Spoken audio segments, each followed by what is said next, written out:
Это цилиндрический доволок, он здесь сбоку открывается, внутри металлической трубочкой, туда вкладываются дувалар, краткие коранические тексты, которые впоследствии девушка носит на себе. Само это украшение касиде несло защитную функцию. Это части старинного крымско-татарского нагрудного украшения касиде, которое хорошо сохранилось до наших дней. Оно находится в частной коллекции и сейчас представлено на выставке в Крымско-татарском музее. Изучив украшение, культуролог Эвелина Асанова сделала открытие. Его автор – один из самых известных филигранщиков прошлого.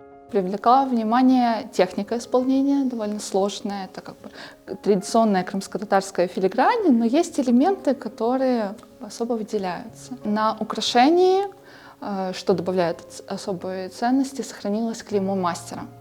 Это две буквы ЗИ, что позволило нам предположить, что это работа одного из самых известных крымско-татарских мастеров прошлого века Устабашы Зекирии Ибрагима.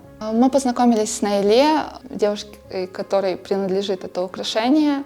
Она правнучка Нурия Битай, для которой было изготовлено данное касиде. Нурия Битай родилась в 1892 году в Озенбаше, и, вероятно, когда она выходила замуж, либо семья жениха, либо ее семья заказали данное украшение в Бахчисарае у Устабашы Зекирии Ибрагима.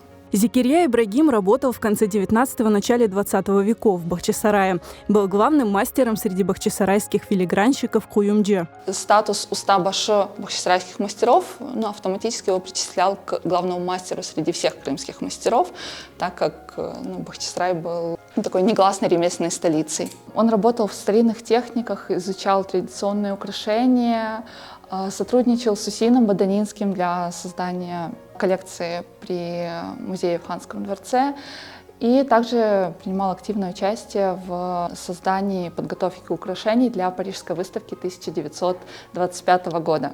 Работы Зекирии Ибрагима заняли призовое место на международной выставке в Париже. Касиде – не единственное сохранившееся украшение мастера. Браслет Капара Белезлек его авторства хранится в фондах музея при Хан-Сарае. Некоторые изделия находятся в частных коллекциях. Что особенно привлекает внимание в данной работе – орнаментальное наполнение цилиндрического доволока. Зачастую в работах мастеров 20 века использовался элемент эгридал – изогнутая ветвь. Здесь мы видим такое более сложное композиционное наполнение. Традиции филигранного искусства Зекирии Ибрагима продолжают жить и в работах современных мастеров. Стиль его работ, конечно, оказал большое влияние на многих мастеров, и в том числе на наследие моего Карпубашки, так как отец моего Карпубашки был учеником Устабашы Зекирии Ибрагима.